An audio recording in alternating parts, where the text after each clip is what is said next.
Welcome. You're listening to Sports Econ 101, the show where we discuss sports topics from a business perspective. I'm your host, Edward Brown, along with my co-host, Russell Jackman. At each commercial break, we're going to ask a sports trivia question. And in honor of the fact that the Nuggets just won the NBA Finals, we will have the trivia theme will be the NBA Finals, which, by the way, if you guys remember, I predicted the Nuggets in 5. And how many games did it go? 5. Then I also predicted that when the Live Tour came out, I said, yeah, at some point the PGA can't shun them too much. They're going to have to merge. What happened this last week? Yeah, that's some bad news. I think that's going to very much hurt golf in total, maybe forever. Really? Okay. We'll talk about that in the next segment. In the meantime, okay. I think I'll take a trip to Vegas since I'm on a roll here. Let's see. When we come back, obviously, we'll talk about the NBA Finals, and I want to get your take on where you think Joker, just call him Joker, will end up in, best centers of all time. I'd like to get your thought on that. All right. Let's see. What else we got here? So Jake, I think we mentioned this maybe last time, Jacob deGrom was placed on a 15-day injured list. He had signed a 5-year, $185 million contract at age 34. Holy smokes. That's like Nolan Ryan type, situation where you get a guy who's getting kind of older and you still sign him. I mean, he's a pitcher, 5 years at age 34. Okay, well, I'm glad the Giants didn't get stuck with that. So yeah, that's a good thing. All right, this segment of Sports Econ 101 is sponsored by Pacific Private Money, still providing mortgage investments yielding over 7%, secured by real estate. Check them out at pacificprivatemoney.com. Stay with us. You're listening to Sports Econ 101. Don't touch that dial. Welcome back to Sports Econ 101. I'm Edward Brown, along with Russell Jackman. All right, Russell, where do you want to start off? NBA Finals? I will start off with me and pro wrestling, because that's the thing that makes me who I am and why I got on the show in the first place. Well, one of the most legendary names in professional wrestling died over the weekend, and that even who this guy is, and that is the man known as the Iron Sheik. Oh yeah, sure. Holy smokes! You know what? All these older guys they're just they're dying now. Well, he was 81. He was 81, which in wrestling years is like being 400 years old, because wrestlers die so young that when you're if you can make it to 80 years old in wrestling terms, you've really beaten the odds. And if I remember correctly, didn't he come out at a time when there was all of this tension between the U.S. and the Middle East? Okay, and that's kind of the reason why he took on that persona. Well, the reason why you really know the Iron Sheik is that he was the WWF champion when a certain guy by the name of Hulk Hogan, that's right, pinned his shoulders in January of 1983 and became WWF champion. And so he was the guy, the transition guy for Hulk Hogan to beat from Bob Backlund. Iron Sheik beat Bob Backlund, was champion for 21 days, and then Hulk Hogan pinned him and became champion. How big? I'm trying to remember how big the Iron Sheik was. He was pretty big. He was like about 260, 250, 260, and he was a former Olympic athlete. Oh, he had competed in the Olympics in wrestling for Iran. And he was actually the Shah's bodyguard, personal bodyguard. And he was really the face of like evil foreign wrestlers. He and his quote unquote pal, who was his friend, Nikolai Volkov, was Russian. Yeah. It was, although he wasn't from Russia.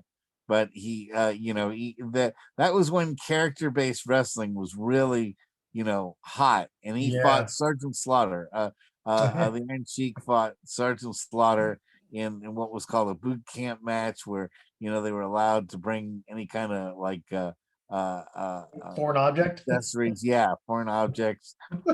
Sergeant Slaughter wore an army helmet and had a riding crop and these steel-toed boots. And meanwhile, the Iron Sheik had his loaded boot with the curly toes on them, and he had a flagpole with the picture of Ayatollah Khomeini on it. Sergeant Slaughter with.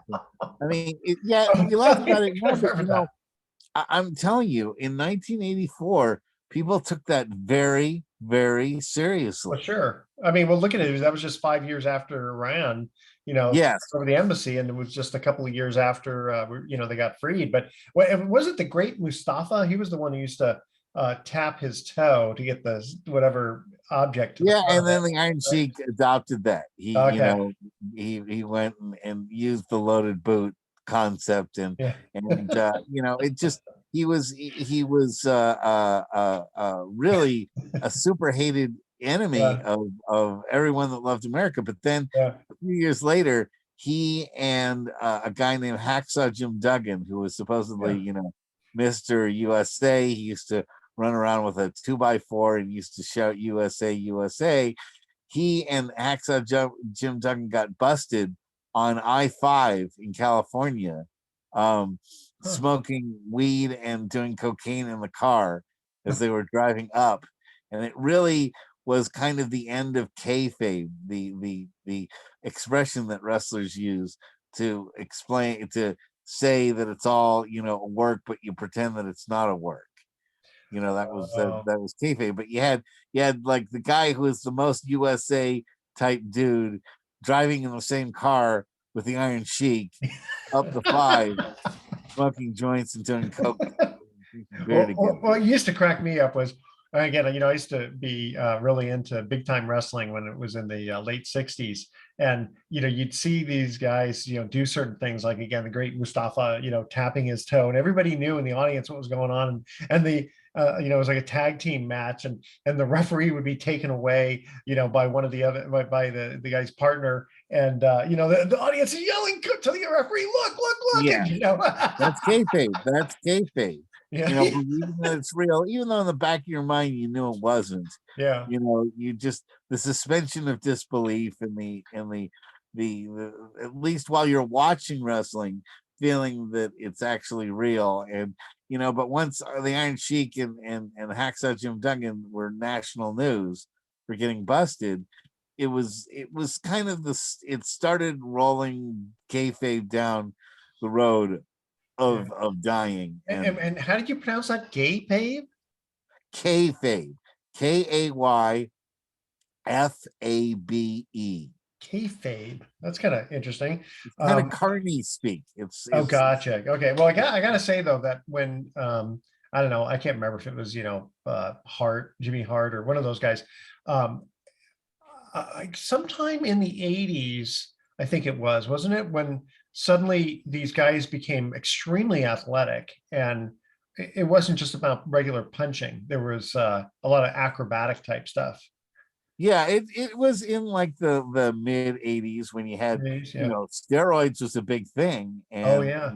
guys were getting really pumped up, and they could start picking people up and throwing them around like rag dolls, and that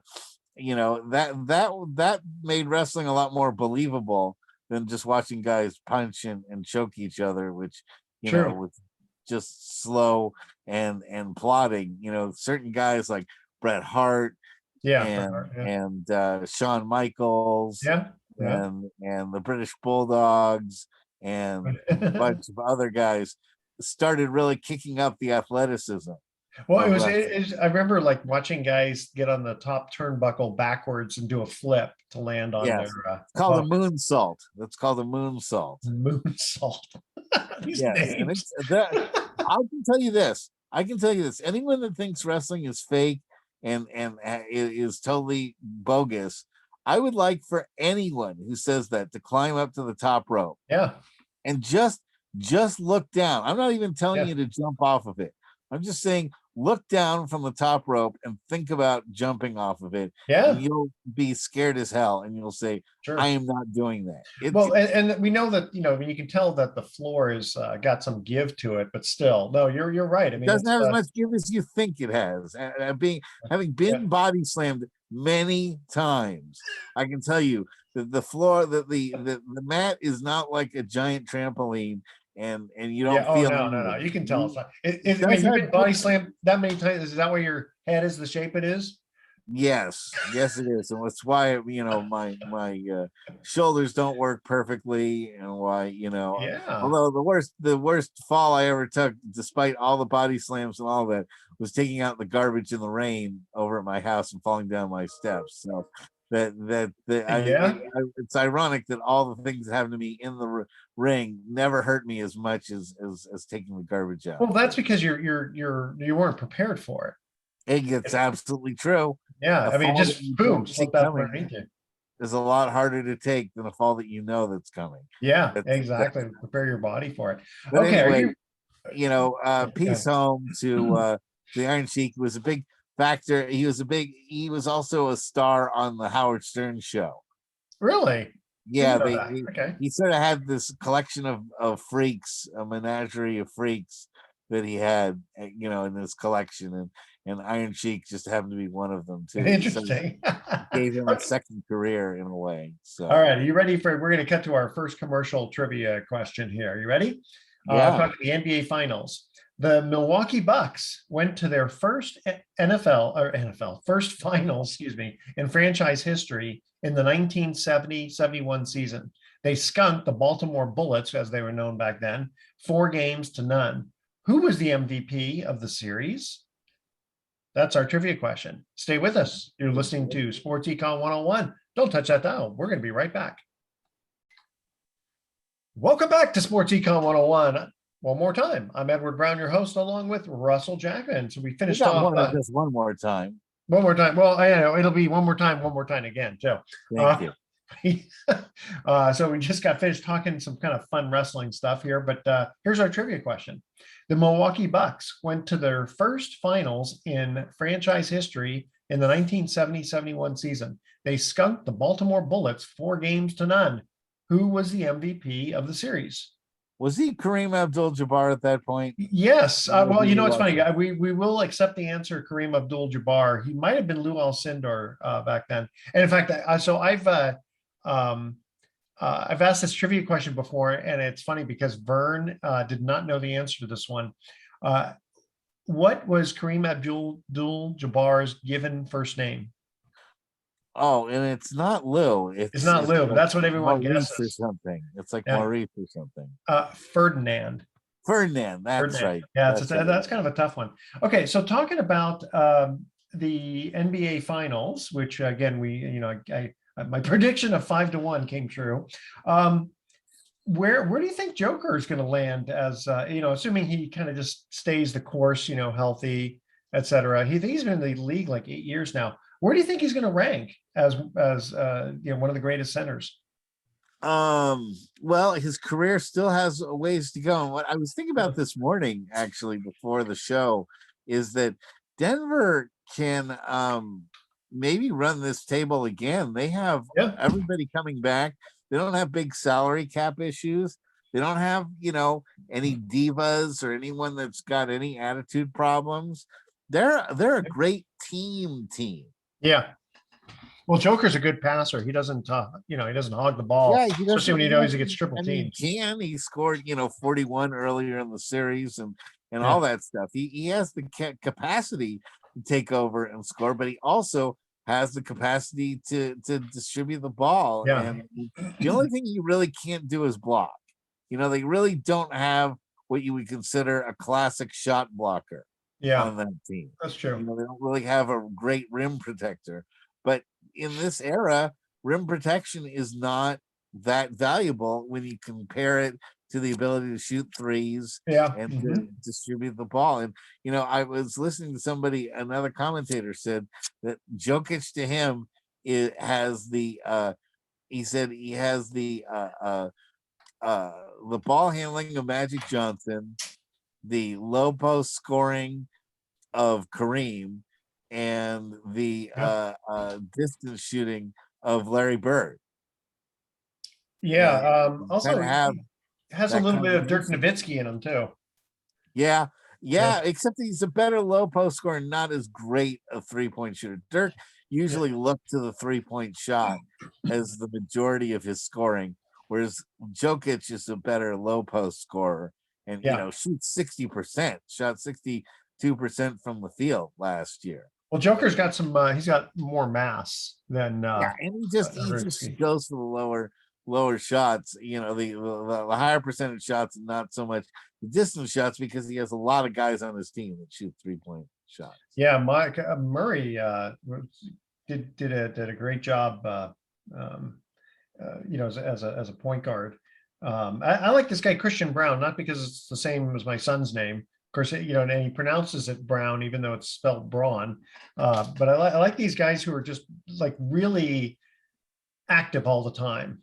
Always trying to get a rebound. A lot of times guys shoot, someone shoots a three and everyone just starts running back, just assuming he's going to make it. And no, you got to get those rebounds. Yeah, well, he knows how to do that. They have good role players in that. I mean, the only guy that I'm wondering about is Kyle Lowry and whether he's got enough in the tank to run it back again. He's Oh, kind of right on for the edge. for Miami. I mean, yeah, yeah. Miami, they had the chance to win game 5 Yeah, yesterday. They really did, yeah. and they kind of fell apart. You could just sort of see that they were just so exhausted that they couldn't keep pushing. Exactly. I know Jimmy Butler, that he finally comes through. I like Jimmy because he's very even keeled. But it was in the fourth quarter when we really started to heat up, especially with the 3-pointers. But a little bit a little too much too late. Yes, I think so. But they could go back again. I mean, remember 2 years ago they were in the finals. They're Yeah, in the finals again this year. Miami, if they just add a couple, maybe they need someone else to help Bam Adebayo. yeah, They exactly. I was really just don't thinking have that anyone else that they can need a big help guy. him. If they It's did, they might be right back there again next year. yeah, yeah. So The the Boston, Warriors can make the right choices and be back again next year too. true. So we'll see how that And, turns out. and Then Boston, I Denver is mean, going to they be get a a little tough. streaky, but Boston may be up there too. Denver is Hey, going to be definitely a force to reckon with in the NBA next year. They're not going to. I'm They're sorry, not who going to is? pull a Toronto. They're Who, not going to who pull a Toronto and then just collapse right after they win. I'm sorry, who has got a good run? Denver could have Denver, a yeah, good oh run. yeah, They're not yeah. going to be like Toronto and just Oh destroy yeah, yeah. the team right after they win a championship. Gotcha. So What's funny? Why did they wait so long to put in DeAndre Jordan? I didn't even know he was on the team. I kept thinking I of know. I mean, because he hurt. Jokic was he's young. He's in shape and he can play 35, 40 minutes a No, I game. know, but when they took him out, I mean, DeAndre Jordan only played in Game 5. I know. That's It's what I was rough. wondering. And I guess what Tyler Hero for Miami was hurt. That's why they Yeah. didn't. Yeah, so yeah, you're right. I mean, if as soon as he gets healthy, maybe Miami will come storming back. Hey, really quickly, just change before we have to go to a break here. So the 2026 Super Bowl looks like it's going to be at Levi Stadium, which is Yeah. interesting because it's an open air stadium versus a domed stadium. Um, Kind of, you never know how the weather is going to be in early February. Um, I wonder if that's going to have much impact. Because if I remember correctly, wasn't it when the Giants and New England played that they decided, no, let's play this back east in open air? I mean, and it was cold. Yes. Yeah. Yeah. And it's like, I mean, it's kind of neat, the nostalgia of it, but you kind of want to see something like a complete level playing field. I mean, I know that both teams are playing on the same conditions, but you don't want to have like conditions be a part of why a team wins or loses. Well, I guess it's football, so you don't want to complain either that it's too difficult to play in the snow. or the rain or whatever. Football's supposed to. You're doing that all season long. You're playing in the elements a lot of times. Not when you play dome teams where you go to San Diego or whatever, or go to Los Angeles or Florida. But a lot of the times, you do have to play outdoors, and these guys have been playing outdoors since they were in college. So, it's not the hardest thing. I feel sometimes a little bit harder, worse for the fans that are paying $40,000 to sit in 8 feet of snow. Well, and then they're not moving around, so they're the ones who get really cold. Yeah. In fact, I remember hearing some story like they played some game in Alaska, and it's like 6 people froze to death. It's about that's when it gets a little bit out of control. Exactly, but it's sort of like horse racing after a huge rain. Suddenly, it's like the playing field's a little bit different now because some horses run better in the rain. So it's like they just had another death over at Golden Gate Fields. I didn't read about that. Another horse death. Yeah. What now? What is it? Is it because they're getting them drugs, or they're just? I don't know. I think there's something really wrong with the way they take care of their horses at Golden Gate Fields, and with all the horse. I'm not a horseback. I'm not a racing enthusiast. I personally, I think that no animals should be involved in sport. I really don't. I know that they're not choosing to do it. They don't know what they're doing, and I'd just rather see humans compete against humans, or if we get down to it, robots against robots. But I don't want. Well, we just had the BattleBots champion. Oh yeah, happen, but that. Let me ask you. What about when the Greyhounds chased the fake rabbit? Hate it. Is that okay? Hate it. Hate it? Greyhound racing. I hate it. But I mean, if there's no like steroids or something and nobody's riding them like a horse. Yeah, but that's what they do. That's what they do to those poor dogs. What do they traumatize them? They traumatize those dogs. You mean by trying to chase a fake rabbit?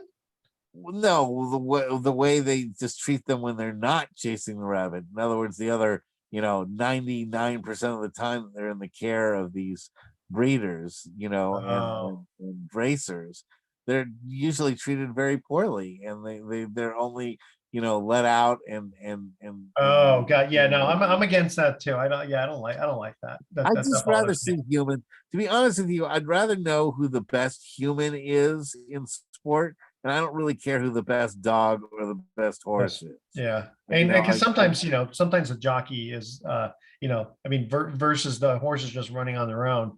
Some of it is the jockey. Hey, tell you what, we're going to our second commercial break here. We're talking about the NBA Finals. I asked this question once before. Now that I think about it, what New York Knicks guard went 0 for 11 from 3-point range during Game 7 of the 1994 NBA Finals against the Rockets, greatly contributing to the Knicks' loss? That's a great question. Okay. Yeah. Stay with us. Sports Econ 101. We'll be right back. Don't touch that dial. Welcome back to Sports Econ 101. Edward Brown and Russell Jackman here. Second trivia question. What New York Knicks guard went 0 for 11 from 3-point range during the Game 7, during the 1994 NBA Finals Game 7 against the Houston Rockets, greatly contributing to the Knicks' loss? John Starks. John Starks. Very good. I think, and I think the next question you'll also get. You're gonna be 3 for 3 there, my friend. I know. Well, as long as we're not talking baseball from the 1800s, I'm not so bad at my trivia. Speaking of baseball from the 1800s, actually, yeah, I think I maybe told you the story about my mom's great uncle coming to visit us one time, and he had this guy used to smoke cigars and eat Limburger cheese. I mean, it was the most disgusting thing you've ever seen. But anyway, he was an old guy, and this was back in the early 70s, and he saw me looking, at baseball cards and stuff, and he says, "Hey," like he called me hey. I only met him like once, He goes, "You like baseball?" I said, "Yeah, I love baseball." He goes, "You know anything about old baseball?" And I said, "Well, yeah, actually, I got this book about some of the old players." And he goes, "You ever heard of Hans Wagner?" And I said, you mean Hannes Wagner? He goes, yeah, we used to call him Hans. I go, what do you mean we used to call? He goes, yeah, he grew up in Pittsburgh. He goes, we used to go watch the games and watch Hans play. Can you imagine watching Hannes Wagner play? I mean, it's kind of cool because like I used to watch Willie Mays play, which is, again, to me, the greatest baseball player who ever lived. But there's just something about like the most famous baseball card of all time. Someone from that era, who started, I think he started in like 1898 or something, and became a Hall of Famer. Apparently his hands were so big that when he used to throw the baseball from shortstop to first, a whole bunch of dirt would go with it. Yeah. Because you remember, back in his day, the gloves were not the same. It was Yeah. a lot harder to get a base, but yet the baseball was I'm trying to remember now if it was like 1920. Oh yeah, because the dead ball era ended then. Dead ball era, yeah. Yeah, because they changed, and so the baseball really hasn't changed in in 100 years. Except for like the early 90s where it was juiced up again and everyone Yeah. was bouncing those balls out of the park. Now, would they put extra cork or something in the ball? Or what did they Yeah, put? and then the humidifier. Remember there was the big deal about them putting the balls in a Oh yeah, humidifier or not. If they wanted the balls to be wet and soggy and not carry very well, they would put them in the humidifier for a yeah. while, and then Gotcha. if they dried out the balls would get hard, Sure. and then they'd fly much faster and Well, they further. say chicks dig the long ball, right? I guess to a point, but I'll paraphrase also from Alice Cooper, who said, "If everything shouts, nothing does." And if you have Oh, nothing that's but good. home runs, Yeah, that's true. where the excitement goes away because you're just seeing it all the time. You can't sit there and watch fireworks for 10 hours, in a row. You got to have some different types of plays going in baseball, or it Sure. becomes kind of monotonous when you have guys just swinging for the fences. Well, and there was a time when guys were not stealing. After Ricky Henderson days and all that, they Right? just They had to change the yeah, size of the base and change the rules a little bit on, how many times the pitchers can throw back towards yeah, first base, first base, second yeah. base to help make that happen. We are seeing more bases getting stolen now, so Well, that's good. that's more exciting. Yeah, it is more exciting. Hey, I want to shift over here to golf. We don't talk about Oh, much golf. So, when this whole Live Tour came out, I said, at some point the PGA is going to want to merge with them, and sure enough, that happened. So you've got these guys like Gutless, Mickelson who gutless. made hundreds of millions of dollars to join. Now that they're merging, it's like I mean, Tiger Woods gave up 750 million that he would have made had he decided to join the Live Tour. So now that they're merging, these guys, I just can't imagine them getting paid as much. Yeah, I mean, my concern over their paycheck is almost zero. What really bothers me is Saudi Arabia taking such a large, first of all, Saudi Arabia wins. That Yeah. let's just point that out. Yes, they do. Whatever the result is, Saudi Arabia is the one that comes out the big winner. They're the ones that stood up to the PGA. Yeah. They did what they wanted to. They got all the publicity. They made the PGA have to make this merge.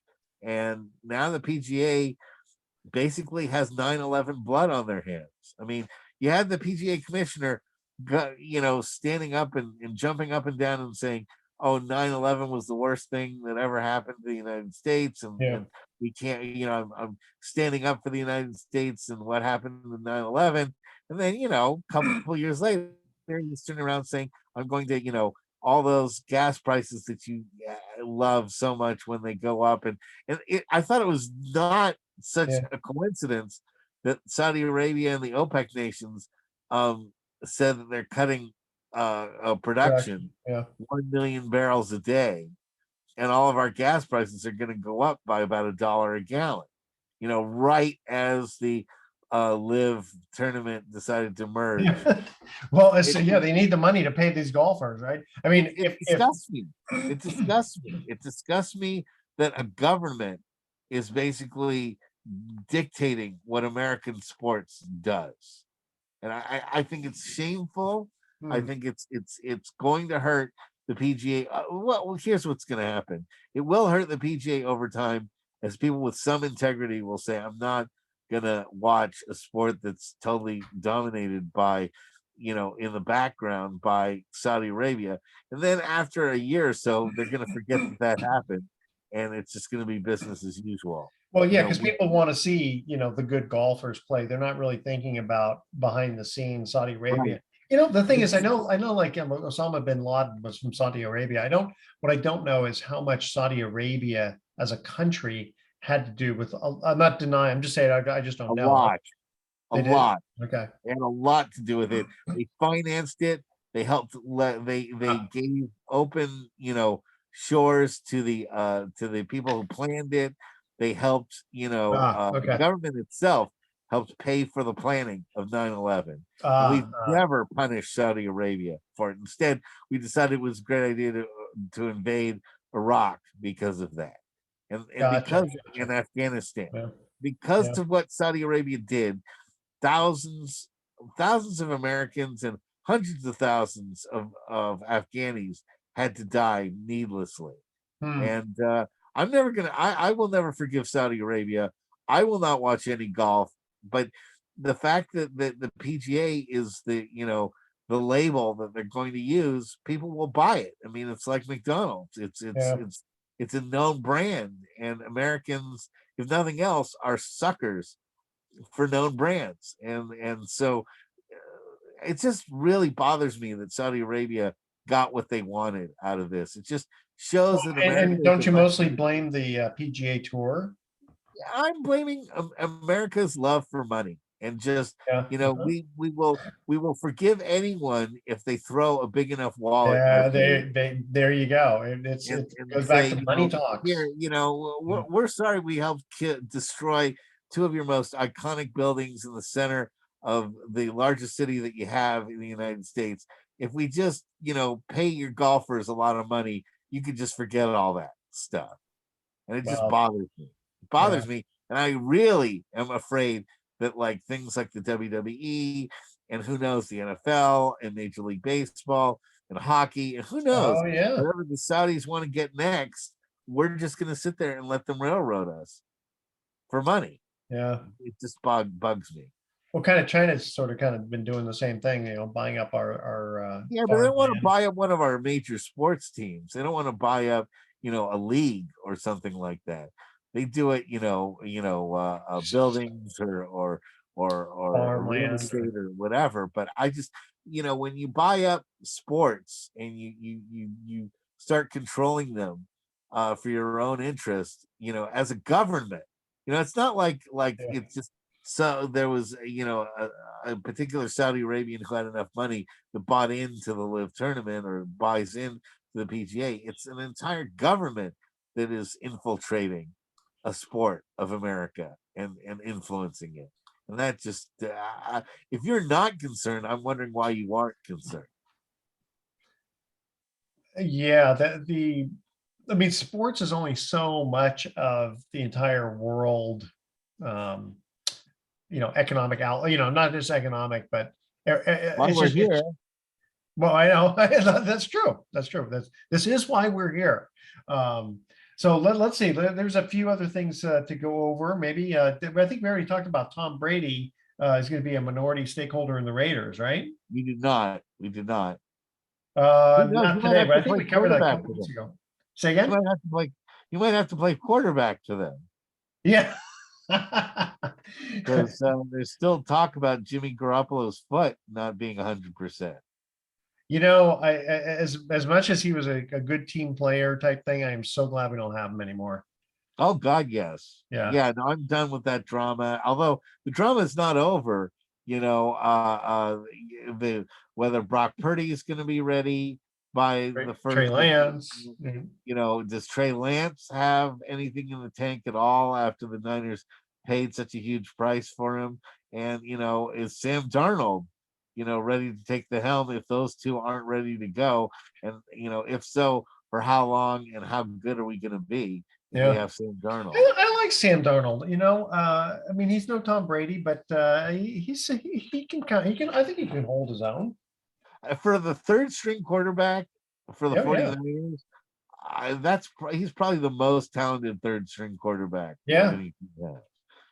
At least a guy that has proven that he can run a team a little bit. I mean, when you look at Josh Johnson and how incapable he was, at even just walking forwards with his 2 feet, he looked totally incompetent when the Niners had to put him in the NFC Championship game. And again, I can't really blame him much because he was put in probably the most awkward situation you can be put into.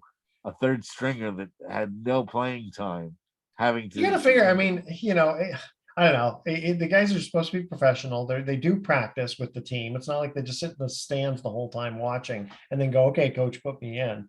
But hey, tell you what, we're going to go to our third trivia question here. You ready? And you better get this one.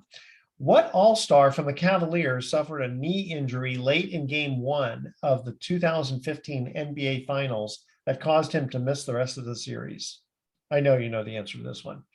All right. Stay with us. You're listening to Sports Econ 101. I'm cutting this off short because I've got a little bit more thoughts for the day than normal when we come back. All right. Don't touch that dial. We're going to be right back. Welcome back to Sports Econ 101. Last time for today, I'm Edward Brown, your host, along with Russell Jackman. Our third trivia question: what all-star from the Cleveland Cavaliers suffered a knee injury late in game 1 of the 2015 NBA Finals that caused him to miss the rest of the series? Russell, will you go 3 for 3 today? Kyrie Irving? Kyrie Irving, that is correct. He slipped on Pachulia, Zaza's foot, I think, if I remember correctly. Oh, yeah, that's right. Zaza, who also helped make Kawhi Leonard's life difficult. He was the guy that Kawhi Leonard, when he was taking the shot, went up and down and landed on Zaza's foot, and they now have that rule that you have to let the guy land. That's right. That is the reason. That was called last night on Denver.